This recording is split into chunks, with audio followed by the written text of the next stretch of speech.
Bonjour les viewers, on se retrouve une nouvelle fois pour explorer une partie de l'univers Star Wars pendant 3 minutes. Aujourd'hui, on s'intéresse à Snoke. Et oui, Snoke, le terrifiant utilisateur du côté obscur qui paraissait être gigantesque, et qui au final s'est retrouvé coupé en deux, la langue pendante, trahi par son propre apprenti.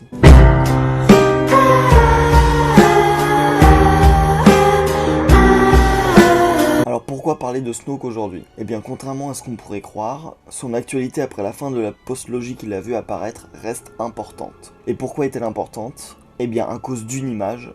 The Mandalorian, saison 2, épisode 5. Une étrange forme dans une cuve à Bacta se dessine à l'intérieur du labo de l'Empire caché sur Nevarro. Un clone. Beaucoup de théories ont été faites sur ce qui pouvait être la forme de vie que l'Empire était en train de créer dans le labo de Nevarro. Mais pour beaucoup, et pour moi aussi, cela fait directement référence au plan de Palpatine de créer un clone du côté obscur de la Force, de créer Snoke. Voir les origines de Snoke dans la série The Mandalorian n'est d'ailleurs pas très étonnant quand on a en tête une déclaration de Jon Favreau qui avait dit dans une interview que la série The Mandalorian allait explorer les origines du Premier Ordre. Que sait-on réellement de Snoke? Après sa mort soudaine dans le Suprématie, on apprend au début de l'épisode 9, lors du voyage de Kylo Ren sur Exegol, que Snoke n'était rien d'autre qu'une expérience génétique de plus dans le curriculum vitae de ce bon vieux Palpatine. Kylo Ren découvre le labo d'Exegol avec plusieurs Snoke en formation dans des cuves. Par la même occasion, Palpatine lui explique que Snoke n'était que sa marionnette du côté obscur, en attendant que l'empereur ne vienne remettre de l'ordre dans la galaxie par lui-même. L'explication du film s'arrête là. Pour trouver des réponses plus développées, il faut se pencher sur les publications canon autour du film. Dans The Star Wars Book,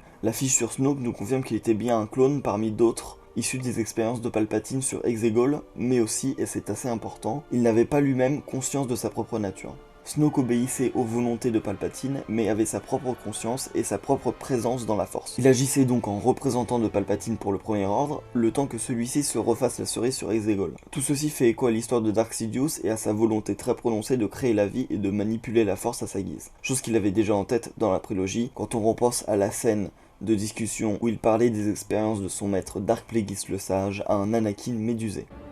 Quelle ironie.